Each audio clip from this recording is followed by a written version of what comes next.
Hello everyone, in this video we will see about predetermination of voltage regulation of three-phase alternators with MMF method. I am Surya from EEE department, Tyagarajar College of Engineering.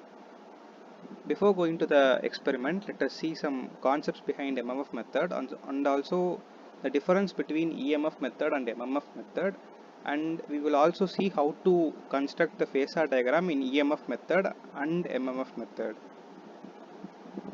So in EMF method, we generally add the effective resistance drop and synchronous reactance drop with the terminal voltage to find the induced EMF value, and then we will use that induced EMF value in predetermining the voltage regulation. We all know this is the formula for calculating induced EMF in EMF method. Now let us see how to draw the phasor diagram in EMF method. First we want to draw the terminal voltage parallel to x-axis. This is the reference line. Now we have to draw stator current. Stator current is lagging behind voltage by an angle phi. Next we have to draw the IRE drop. We all know the voltage across a resistor is always in phase with the current through the resistor. So IRE will be parallel to I. Now we have to draw IXS. IXS is the voltage drop due to synchronous reactance. We all know the voltage drop across a inductive reactance will always lead the current through the inductor by an angle of 90 degrees.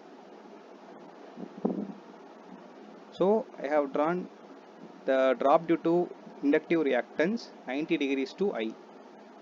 Now if we add IRE and IXS vectorically, we will get IZS. Now if we add this terminal voltage IRE drop, IXS drop, we will get the E0. This is how we will construct the phasor diagram in EMF method. Now let us see the MMF method. This method uses the magnetomotive force or ampere turns in the rotor circuit, which will produce the required magnetic flux in the stator circuit to predetermine the voltage regulation. We know that the field current in the rotor circuit will produce the required magnetic flux, which will induce the terminal voltage, induced EMF, and it will circulate the current in the stator circuit. So if we take that field current into calculation, that method is called MMF method. This is the phasor diagram which we will use for MMF method. Here I1 is the magnetomotive force required to induce the rated voltage in the alternator. The value of IF1 is taken from the open circuit characteristic. IF2 is the magnetomotive force required to circulate the rated current in the alternator when the alternator terminals are short circuited. This IF2 will be taken from the short circuit characteristics. This IF2 will be the magnetomotive force that will overcome the armature reaction in the alternator. The effective resistance drop and leakage reactance drop are negligible when compared to the armature reaction drop at short circuit conditions. Now let us see the disadvantages of EMF method. EMF method is also known as pessimistic method. The voltage regulation value that is calculated from EMF method will always be much higher than the actual value. The reason behind this error is the value of synchronous impedance, which we calculated with open circuit characteristic and short circuit characteristic, is always higher than the actual value at normal voltage conditions. MMF method is also known as optimistic method. The voltage regulation value that is calculated with MMF method will be lesser than the actual value. When compared to EMF method, MMF method is somewhat accurate, but there is some discrepancy. The reason behind this is the voltage drop due to effective resistance and leakage reactance are not taken into account. Now we will move on to the experiment. To predetermine the voltage regulation of an alternator, we have to conduct open circuit test and short circuit test. Now we will see the procedures to conduct open circuit and short circuit test.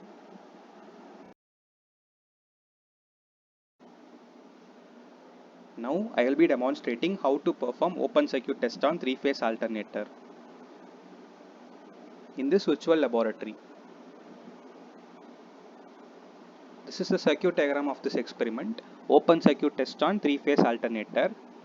The ratings of the prime mover as well as the alternator are given here. The rated speed of the alternator is 1500 rpm. Rated voltage is 415 volt and it has 4 poles. It clearly indicates that this alternator is a non-salient pole alternator. Non-salient pole alternators have higher speeds and they have lesser number of poles. They have a larger axial length and smaller diameter. This is the prime mover of this experiment, DC shunt motor. This is the supply of the DC shunt motor. This is the rheostat which is used to adjust the voltage given to the DC shunt motor. It is used instead of a starter to limit the starting current of the DC shunt motor. This DC shunt motor is mechanically coupled with the alternator. This is a 3-phase alternator whose winding is connected in delta. RYB are the three-phase terminals and XXX indicates the field winding of the alternator. This is a tachometer. This is used to measure the speed of the rotor in RPM.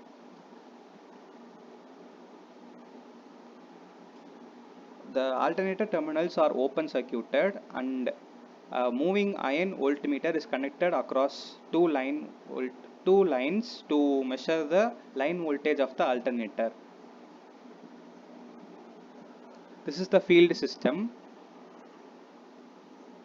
This is the DC supply to the field system. This field system will produce a constant magnetic field which is rotating in the rotor of the alternator. This is the field rheostat. By adjusting the field rheostat, we can increase or decrease the field current. We have used moving coil ammeters and voltmeters to measure the DC current and DC voltages respectively, while in this alternator side we have used moving iron voltmeter to measure AC voltage.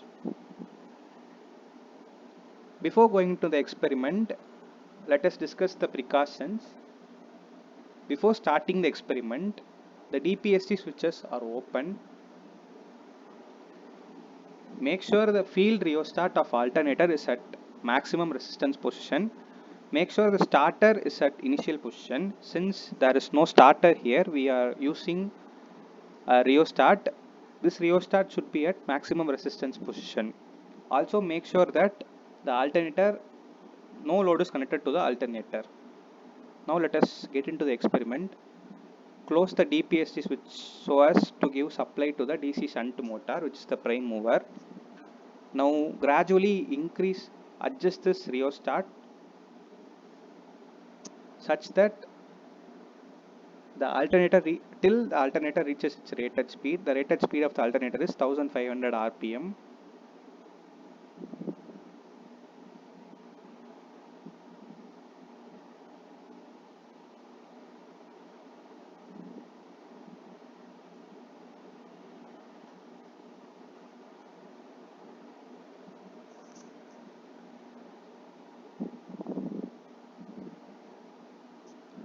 As I increase the voltage across DC shunt motor, the field current of the DC shunt motor also increases.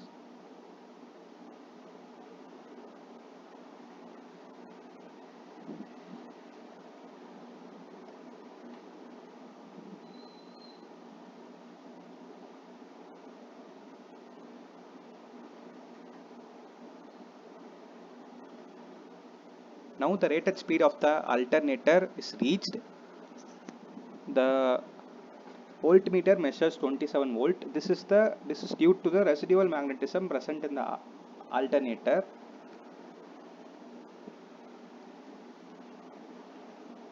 Close the DPST switch so as to give supply to the field system of the alternator. To perform OC test, open circuit test, we have to plot the phase voltage of alternator versus the field current of the alternator. To do so, we have to gradually increase the field current and note down the alternator phase voltage. So let us start storing this data. Gradually increase the field current of the alternator and note down the readings. You have to note down the field current and the open circuit alternator voltage. To plot the graph, we need 10 to 15 readings. Repeat the same procedure till the rated voltage of the alternator is reached.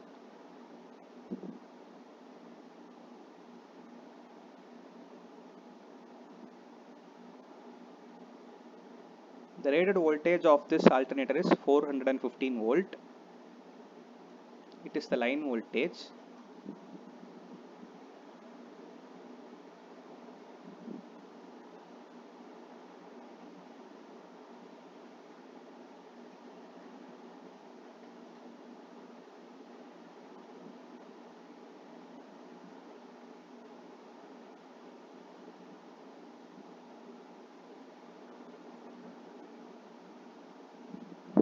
Now we have reached the rated voltage of the alternator. Let us see the data we have stored. With this data, we can plot a graph for field current of the alternator versus the phase voltage of the alternator, IFA versus VOC.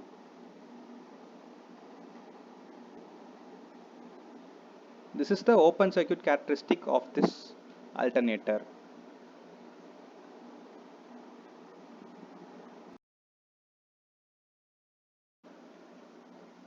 Now I will be demonstrating how to perform short circuit test on three-phase alternator in this virtual laboratory.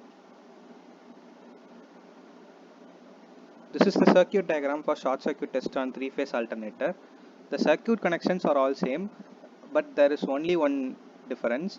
In open circuit test, all the stator terminals are open circuited and an moving iron voltmeter is connected to measure the line voltage of the alternator.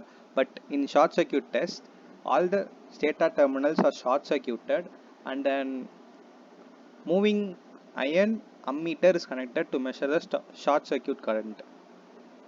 Before going to the experiment, let us discuss the precautions. Make sure the DPST switches are open.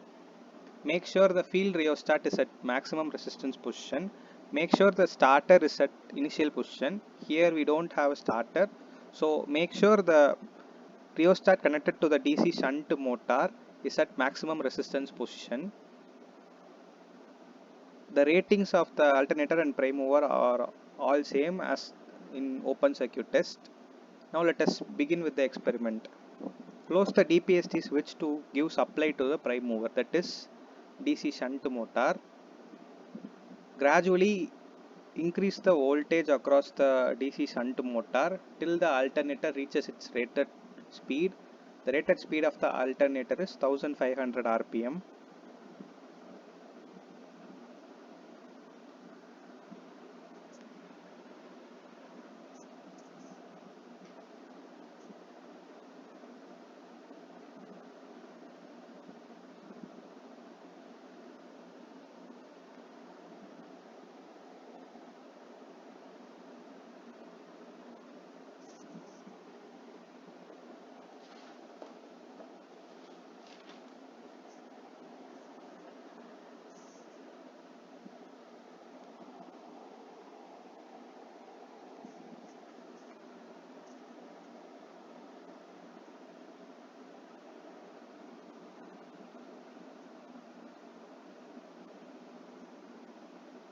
Now the alternator is running at its rated speed.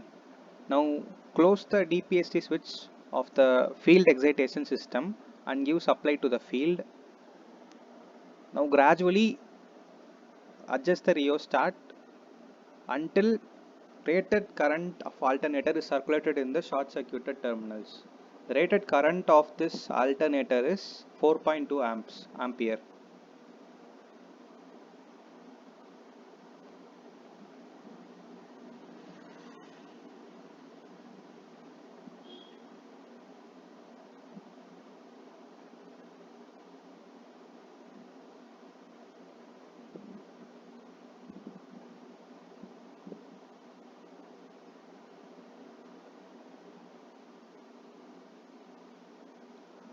Now the rated current is rated field current, rated alternator current is circulating in the short circuit terminals. Now note down the field current and as well as note down the short circuit current. For short circuit test, you have to take only one reading. By now we have done with the experiments part, we will get into the calculation part. Just now we have done the open circuit and short circuit characteristics and we took readings. From those readings we will plot the open circuit and short circuit characteristics. So this is the open circuit characteristic. This is a plot between field current and induced EMF per phase, and this is the short circuit characteristic. It is a plot between field current and armature current. Now we will find the value of IF1. Mark the rated voltage in this y-axis. From this rated voltage, draw a horizontal line towards open circuit characteristic. From the point of intersection, draw a vertical line towards the x-axis, and this value is the IF1 value.